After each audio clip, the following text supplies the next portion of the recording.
Bonjour à tous. Je continue à vous partager des extraits du volume de bioéthique de Monseigneur Elio Screccia. La loi morale objective et la morale subjective.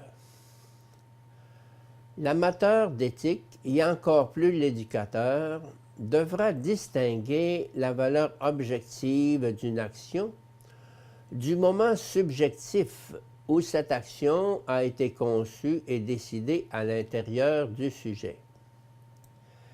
Il devra par ailleurs souligner l'obligation morale d'adapter le jugement subjectif ou l'orientation intérieure à la valeur objective de l'action elle-même.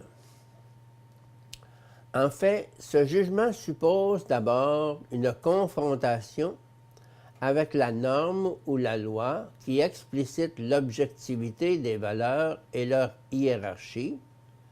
Cette loi serait la loi morale naturelle, un ensemble de principes moraux généraux que la raison naturelle de l'homme trouve spontanément à partir de sa propre façon d'être, de sa propre nature.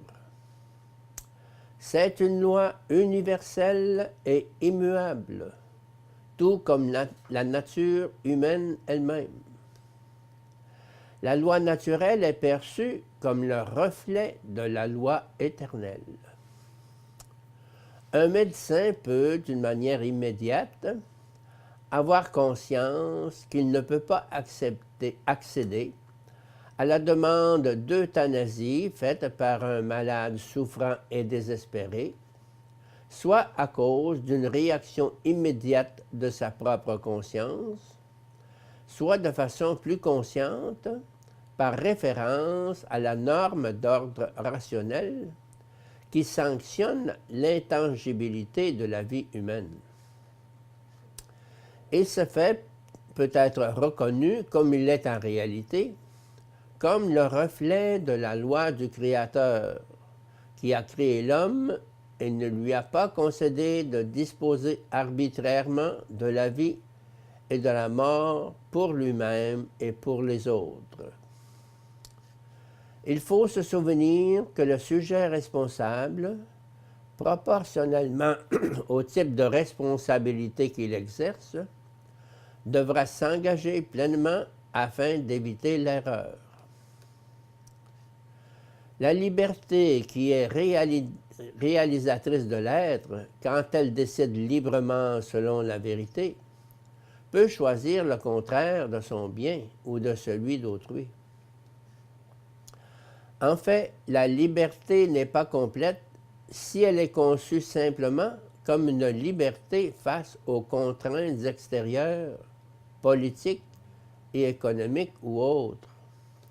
Cependant, elle le devient quand elle se transforme en liberté libérée des conditionnements intérieurs, ceux qui, au plus profond de l'homme partagé, opposent le moi à soi-même, le corps à l'esprit.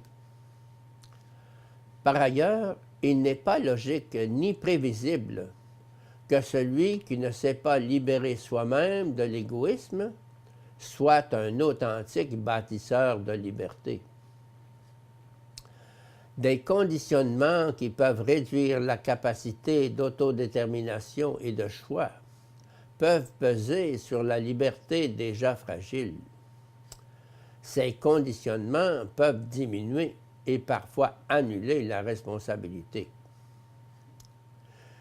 Il est différent pour une mère d'accepter une maternité qui semble normale et de l'accepter quand le fœtus semble taré ou que la gestation comporte un risque pour la vie même de la mère. Dans ce cas, accepter l'enfant devient un devoir ardu et parfois héroïque, même s'il reste une obligation. Certains auteurs ont voulu comprimer la moralité entière dans l'intention, l'intentionnalisme. Mais évidemment, l'action reste ce qu'elle est. Si seule l'intention, qui est bien sûr importante du point de vue de l'évaluation de la responsabilité subjective, suffisait à constituer le bien, le monde serait entièrement bon. La moralité des responsabilités subjectives n'annule pas la moralité objective du fait. Et par conséquent, l'obligation morale persiste de faire en sorte que ce soit à la subjectivité de s'adapter à l'objectivité et non l'inverse. C'est la vérité qui établit la base du bien. Ceci signifie que le premier acte de bien que l'on peut et que l'on doit accomplir est celui de la recherche de la vérité objective et du fondement objectif du bien. Les modèles éthiques qui font abstraction de la vérité objective de la personne et qui tentent de fonder l'éthique uniquement sur la liberté ou sur l'utilité ou sur le progrès de l'espèce ou de la science, finissent en définitive par se retrouver au niveau du dénominateur commun du relativisme.